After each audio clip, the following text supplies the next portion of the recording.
Educate with knowledge YouTube channel में आप सबका स्वागत है। तो आज हम देखेंगे जो सीडीपी है उसके की पॉइंट्स देखेंगे सबसे पहले। ठीक है, उससे पहले वीडियो को शेयर, सब्सक्राइब और लाइक कर दीजिए। तो बढ़ते हम अपने टॉपिक की तरफ। सबसे पहले है अधिगम की परिभाषाएं।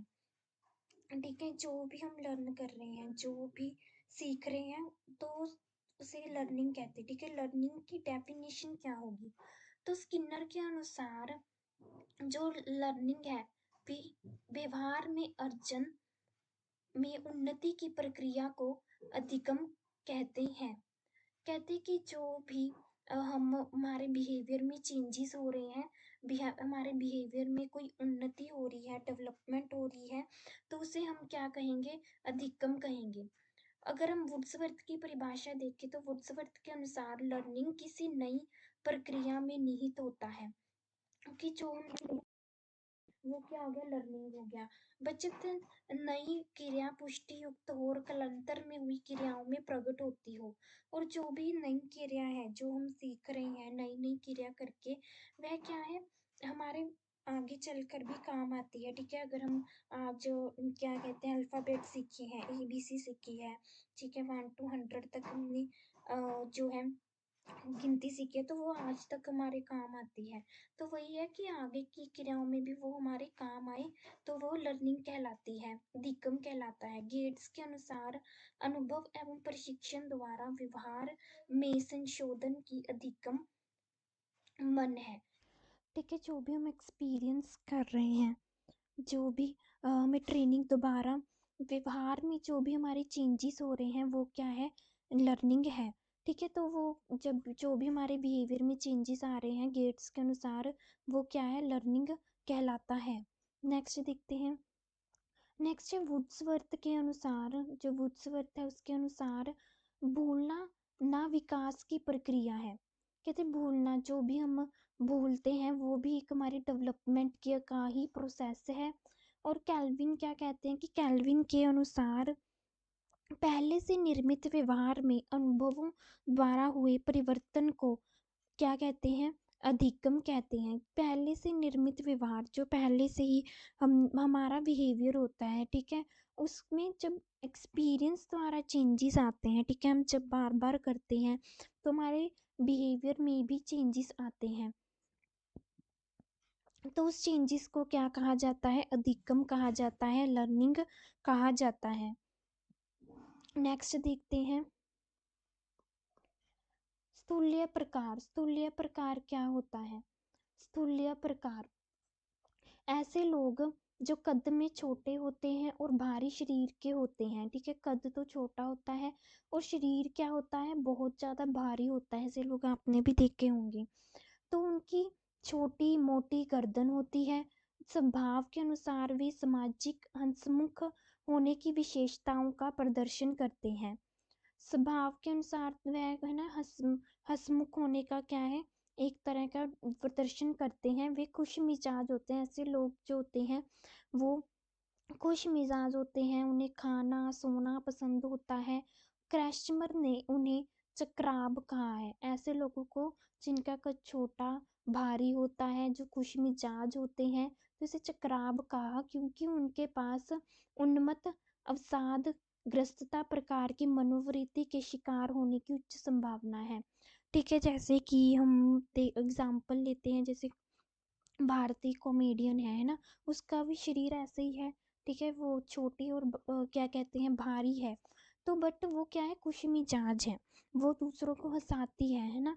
तो ऐसे लोगों को जो क्रैशमर है उन्होंने चक्राब कहा है। नेक्स्ट देखते हैं। नेक्स्ट दुर्बल प्रकार के लोग कौन से होते हैं? ऐसे व्यक्ति अविकसित जो मांसपेशियों के साथ लंबे और पतले होते हैं। लंबे भी होते हैं और पतले भी होते हैं। उनका वजन कम है। वे चिड़चिड़े होते हैं और जिम्मेदारी से बचते हैं। व्यक्तित्व के साथ लक्षण और प्रकार के सिद्धांत, लक्षण और प्रकार के बीच अंतर को दिवास्वप्न की आदत होती है और कल्पना की दुनिया में, ये अपनी दुनिया में खोए होते हैं। इनका बिहेवियर चिड़चिड़ा होता है। स्वभाव के अनुसार उन्हें खंडित मानसिकता के रूप में वर्गीकृत किया जाता है। और उनमें पागलपन का जो विकार है ये भी विकसित हो जाता है दुर्बल प्रकार के लोगों में। नेक्स्ट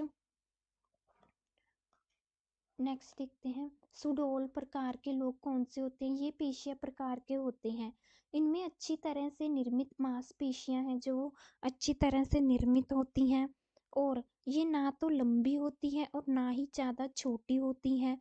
ये स्थिर और शांत स्वभाव के होते हैं, ठीक है। इनका स्वभाव स्थिर होता है और शांत होता है, और वातावरण में होने वाले जो भी चेंजेस इन्वायरमेंट में होते हैं उनके लिए स्वयं को समायोजित करने में सक्षम होते हैं, स्वयं को यह कंट्रोल करने में सक्षम होते हैं। नेक्स्ट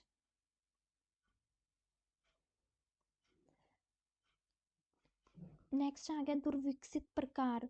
दुर्विकसित प्रकार इस श्रेणी में वे लोग शामिल हैं जो ऊपर वर्णित किसी भी विशेषता को प्रदर्शित नहीं करते, लेकिन तीनों प्रकार का मिश्रण होते हैं। जो भी हमने तीनों टाइप्स किए हैं उसका मिश्रण होते हैं।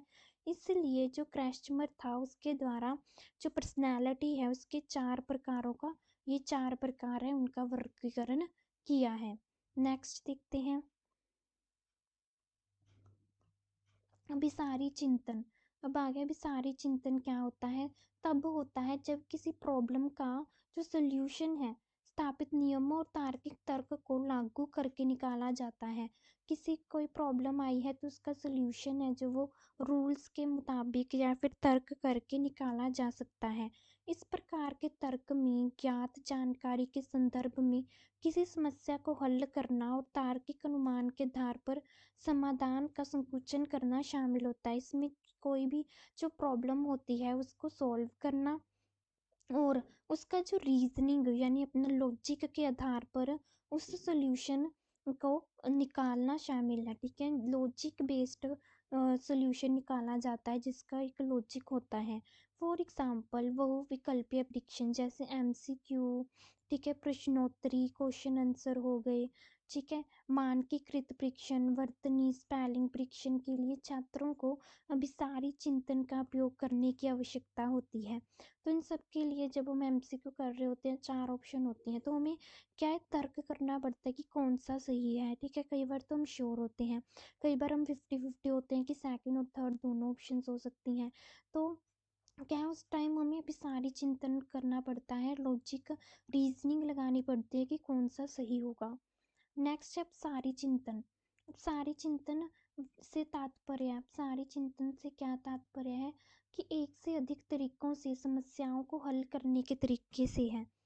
एक से अधिक जो प्रॉब्लम्स अधिक तरीके, ठीक है, वेज हैं जो वो एक से ज़्यादा लगाकर किसी प्रॉब्लम को सॉल्व करना।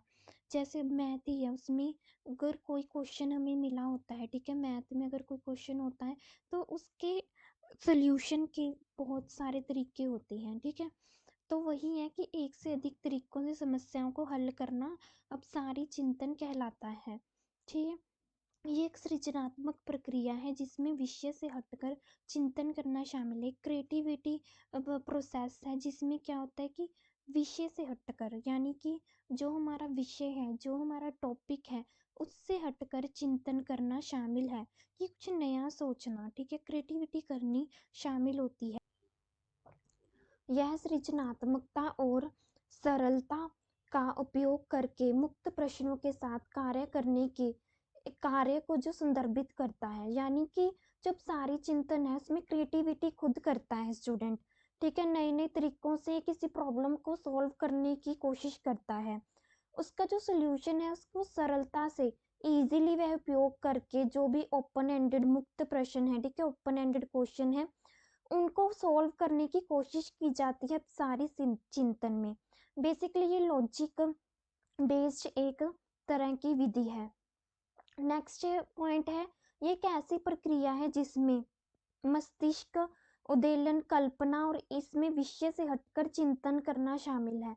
यानी जो सारी चिंतन है इसमें क्या होता है कि एक जो स्टूडेंट होता है वो कल्पना करने लग जाता है, इमेजिनेशन, नई नई तरीकों से सॉल्व करने को इमेजिन करता है, और विषय से हटकर चिंतन करना यानी टॉपिक से हटकर कुछ नया तरीका सोचना, ठीक है, नई क्रिएटिविटी के बारे में सोचना इसमें शामिल होता है।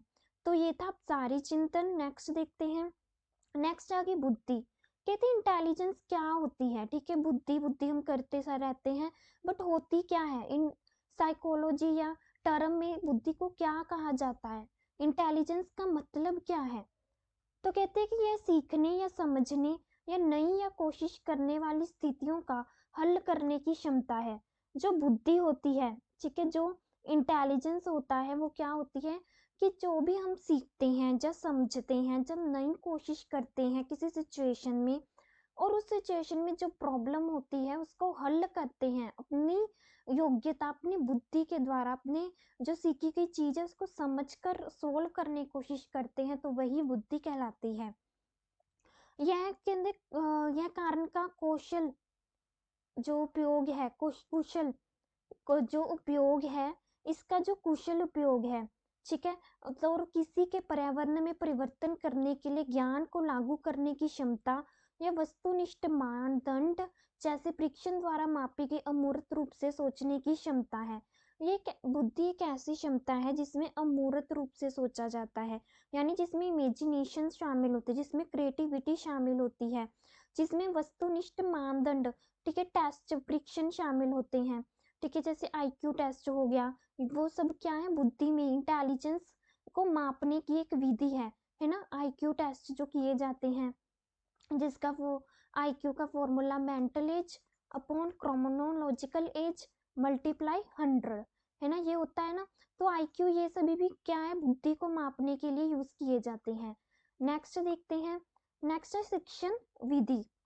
हमारा कि शिक्षण की यहाँ जो विधि कौन कौन से होती है, उनके प्रतिपादक कौन है, ठीक है, शिक्षण विधि के प्रतिपादक यानी कि जो जितनी भी शिक्षण विधि है उनके उनको उत्पन्न किसने किया है, ठीक है, प्रतिपादित किसने किया है, उनका फादर कौन है, एक तरह के अगर हम इंग्लिश में देखें तो कि फादर कौन है, ठीक है, शिक्षण विधि के, वो सब हम आज सारी की सारी विधि देखेंगे। सबसे पहले शुरू करते हैं मोंटेसरी विधि से। तो मोंटेसरी विधि है जो कौन लेकर आया था, तो मारियम मोंटेसरी थी, मारियम मोंटेसरी थे जो सबसे पहले मोंटेसरी विधि लेकर आए थे, ठीक है। किंडरगार्टन विधि को कौन लेकर आया था, फ्रोबेल, ये इंपॉर्टेंट है, पूछे जाने वाला क्वेश्चन है ये, किंडरगार्टन विधि के प्रतिपादक कौन है, के फादर कौन है, तो फ्रोबेल है जो किंडरगार्टन विधि के प्रतिपादक माने जाते हैं, फ्रोबेल, ठीक है। नेक्स्ट हमारे पास थर्ड है कि खेल विधि के अगर हम प्रतिपादक की बात करें तो खेल विधि का प्रतिपादक कौन है, Henry Caldwell Cook, Henry Caldwell Cook. Next Dalton विधि के फादर की बात करें, ये भी इंपॉर्टेंट है, डाल्टन और किंडरगार्टन विधि तो बहुत ज्यादा इंपॉर्टेंट वो है, ठीक है। डाल्टन विधि है जो हेलन पार्कहर्स्ट लेकर आए थे, ठीक है, हेलन पार्कहर्स्ट। नेक्स्ट है पर्यटन विधि, नंबर 5 पे पर्यटन विधि, इसके जो उत्पादक माने जाते हैं, प्रतिपादक फादर जो माने जाते हैं, पेस्ट्रोलॉजी थे, जिन्होंने पर्यटन विधि है जो उनको प्रतिपादित किया था, पेस्ट्रोलॉजी, फॉर पर्यटन विधि, प से पेस्ट्रोलॉजी, ठीक है। नेक्स्ट देखते हैं, सिक्स्थ देखते हैं खोज विधि। तो खोज विधि के जो प्रतिपादक हैं वो कौन है, ह्यूरिस्टिक विधि भी कहा जाता है इंग्लिश में खोज विधि को, और अन्वेषण विधि भी कहा जाता है, ऑल्सो नेम, इनके नदर नेम है। अगर आपको ह्यूरिस्टिक विधि पूछा जाए, अन्वेषण विधि पूछा जाए या फिर खोज विधि पूछा जाए, तीनों का ही आंसर सेम होगा, क्या होगा, आर्मस्ट्रॉन्ग। आर्मस्ट्रॉन्ग एक ऐसे व्यक्ति थे जिन्होंने खोज विधि का अन्वेषण किया था, खोज विधि को प्रतिपादित किया था, ठीक है, ये इसके ही अनदर नेम है। सेवंथ क्वेश्चन क्या है हमारा, कि जो प्रश्नोत्तर विधि है, ठीक है, उसका जो प्रतिपादक वह कौन है, सुकरात। सुकरात ने प्रश्नोत्तर विधि का जो उत्पादक है सुकरात को माना जाता है। नेक्स्ट प्रोजेक्ट विधि का अगर हम बात करें कि प्रतिपादक कौन है, तो William Henry Kilpatrick, William Henry Kilpatrick ने प्रोजेक्ट विधि को प्रतिपादित किया था, विलियम हेनरी किलपैट्रिक। नाइन्थ देखते हैं हम, नाइन्थ क्या है हमारा कि वैज्ञानिक जो विधि थी उसके प्रतिपादक कौन थे, गुडवार स्केट्स। वुडवार्ड थे वैज्ञानिक विधि के प्रतिपादक माने जाते थे। नेक्स्ट है समस्या समाधान विधि। जो समस्या प्रॉब्लम सॉल्विंग मेथड है, ठीक है, इस प्रॉब्लम को सॉल्व करने की जो विधि है उसको भी सुकरात ने प्रतिपादित किया था। उसके फादर भी प्रॉब्लम सॉल्विंग मेथड भी इम्पोर्टेंट है, जिसके फादर कौन है, सुकरात हैं। अगर हम सूक्ष्म शिक्षण विधि की बात करें, सूक्ष्म शिक्षण विधि, इसके जो फादर हैं, जो प्रतिपादक हैं, वो रॉबर्ट माने जाते हैं सूक्ष्म शिक्षण विधि के। 12th की ओर बढ़ते हैं कि मूल्यांकन विधि है जो, उसके प्रतिपादक कौन है। तो मूल्यांकन विधि के J.M. राइस हैं जो, उन्होंने प्रतिपादित की थी मूल्यांकन विधि। नेक्स्ट 13th क्वेश्चन है कि जो समस्या समाधान विधि है, प्रॉब्लम सॉल्विंग मेथड है, उसके जो फादर हैं वो, हमने शायद ये रिपीट हो गया है ना, ये वाला और ये वाला सेम हो गया, ठीक है। तो शायद जो ये इम्पोर्टेंट है, ठीक है। तो समस्या समाधान विधि के हमें पढ़ ही लिया कि सुकरात है। नेक्स्ट है इकाई उपागम। इकाई उपागम के जो फादर हैं वो H.C. मॉरिसन है, H.C. मॉरिसन। विनेटिका विधि, ये एक मेथड है विनेटिका, जिसके जो फादर हैं वो कार्लटन बाशबर्न है, ठीक है, कार्लटन बाशबर्न है जो विनेटिका विधि के प्रतिपादक हैं। ड्रेकार्ली शिक्षण विधि, ये नाम से स्पष्ट है, ड्रेकार्ली, ठीक है। जो ड्रेकार्ली शिक्षण विधि के जो फादर हैं वो कौन है, ड्रेकार्ली, नाम से ही आ गया, जैसे यहाँ पे भी ड्रेकार्ली, यहाँ पे भी ड्रेकार्ली, तो ये इजी है, इसको थोड़ा याद रखना कि नाम में इसका नाम आ गया ड्रेकार्ली। नेक्स्ट देखते हैं 17th पॉइंट, जो ब्रेल पद्धति है, ठीक है, लुई ब्रेल, ये तो काफियों को पता होगा कि लुई ब्रेल है जिन्होंने ब्रेल पद्धति का प्रतिपादित किया था। प्रक्रिया विधि, प्रोसेस मेथड किसने दिया था, कमेनियस थे जिन्होंने जो प्रोसेस मेथड है वो दिया था, वो प्रतिपादित किया था कमेनियस ने। नेक्स्ट 19th देखें तो बेसिक शिक्षा की अगर हम पद्धति की बात करें, बेसिक टीचिंग मेथड के बारे में किसने बताया था, तो महात्मा गांधी थे जिन्होंने बेसिक जो शिक्षा पद्धति है इसके बारे में बताया। नेक्स्ट समाज मिति विधि किसने दी थी, तो एल मोरेनो ने समाज मिति विधि दी थी, एल मोरेनो। 21st पॉइंट है कि जो आगमन विधि थी, आगमन विधि, जिसे आई थिंक इंडक्टिव मेथड कहते हैं इंग्लिश में, इंडक्टिव, ठीक है, और इसको कहते हैं डिडक्टिव, जो निगमन विधि है, डिडक्टिव, ठीक है। तो inductive method and deductive method both are important, ठीक है, तो इनके पता होना चाहिए, दोनों के सेम थे, अरस्तु, इंडक्टिव हो चाहे डिडक्टिव हो, दोनों पर ही अरस्तु टिक करके आना है, ठीक है, दोनों का ही आंसर अरस्तु होगा। आगमन विधि हो चाहे निगमन विधि हो, इनके फादर अरस्तु ही माने जाते हैं। जो हर्बर्ट विधि है, ठीक है, 23rd है कि हर्बर्ट विधि किसने दी थी, तो ये इजी है, हर्बर्ट ने ही हर्बर्ट विधि दी थी, अपने नेम से ही इन्होंने विधि दी थी। नेक्स्ट 24th है कि प्रश्नावली जो विधि है, उनके फादर कौन है, तो वुडवर्थ थे जिन्होंने प्रश्नावली विधि दी थी, ठीक है, वुडवर्थ थे जिन्होंने प्रश्नावली विधि को प्रतिपादित किया था। नेक्स्ट देखिए कि संवाद विधि जो थी वो किसने दी थी, तो संवाद विधि है जो प्लेटो ने दी थी, संवाद विधि। 26th की बात करें कि जो रेखीय अभिक्रमित अनुदेशन विधि थी, या इसका अनदर नेम क्या है, बाह्य अनुदेशन विधि, दो नाम है, ठीक है, एक रेखीय अभिक्रमित अनुदेशन विधि और दूसरा बाह्य अनुदेशन विधि।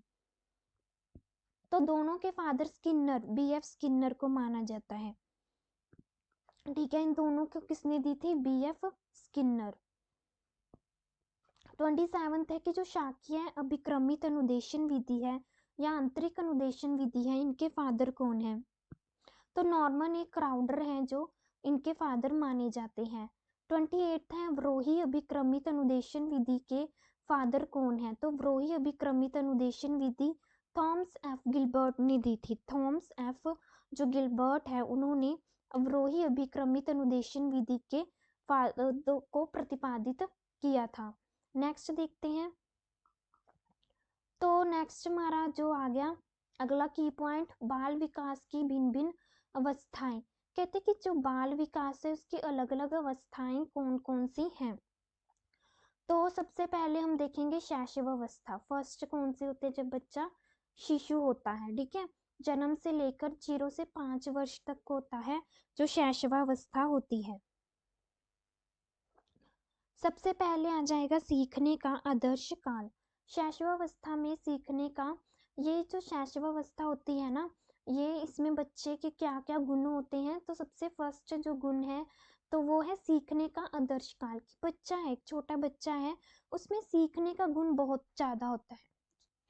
भावी जीवन की आधारशिला, जो शैशवावस्था है एक जीवन की आधारशिला है, ठीक है। जो शिशु है वो बचपन में ही सब कुछ सीखता है, ठीक है। एक बेस है जो एक बच्चे का, वो जन्म से ही खड़ा हो जाता है ना, जन्म से ही। जो हम लैंग्वेज हमने जन्म लेते हुए सीखी है, ठीक है, बचपन में सीखी है, वो हमारी अब तक चलती है, ठीक है, हम सारी उम्र तक चलती है। तो जो जन्म से लेकर 5 वर्ष तक का समय होता है, एक नींव खड़े करने का, बच्चे की जो नींव खड़ी करने का समय होता है, शैशवावस्था का जो काल होता है, जीवन का सबसे महत्वपूर्ण काल। यह शैशवावस्था ही जीवन का महत्वपूर्ण, सबसे महत्वपूर्ण पार्ट होता है ना, जब जन्म से लेकर 5 वर्ष तक, क्योंकि इसी में है जो सीखते हैं, समझते हैं, जानते हैं, फैमिली मेंबर्स के साथ, है ना, सबसे पहले शब्द बोलना भी, लैंग्वेज बोलना, सभी कुछ क्या है, शैशवावस्था काल में ही एक बच्चा सीखता है। नेक्स्ट है अनुकरण द्वारा सीखने की अवस्था। कि बच्चा है जो नकल करके सीखता है, वो शैशवावस्था में ही सीखता है।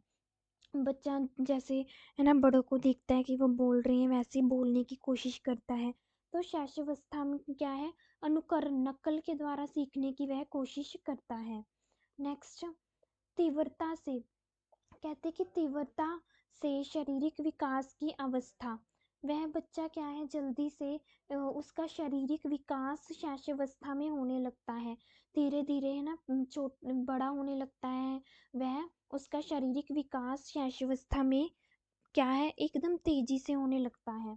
नेक्स्ट है कि संवेग की अवस्था, काल्पनिक संवेग, उसमें इमोशंस आने लगते हैं।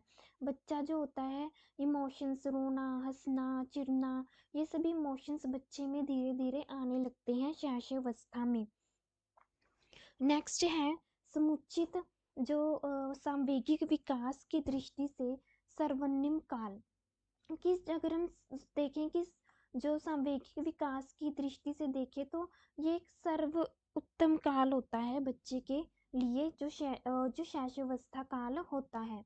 नेक्स्ट काल बात करें तो बाल्यावस्था। बाल्यावस्था 6 से 12 वर्ष तक के बच्चों को बाल्यावस्था में आते हैं। सबसे पहले स्थूल संक्रियात्मक अवस्था, ठीक है, इसमें बच्चे क्या है, यह एक अनोखा काल माना जाता है।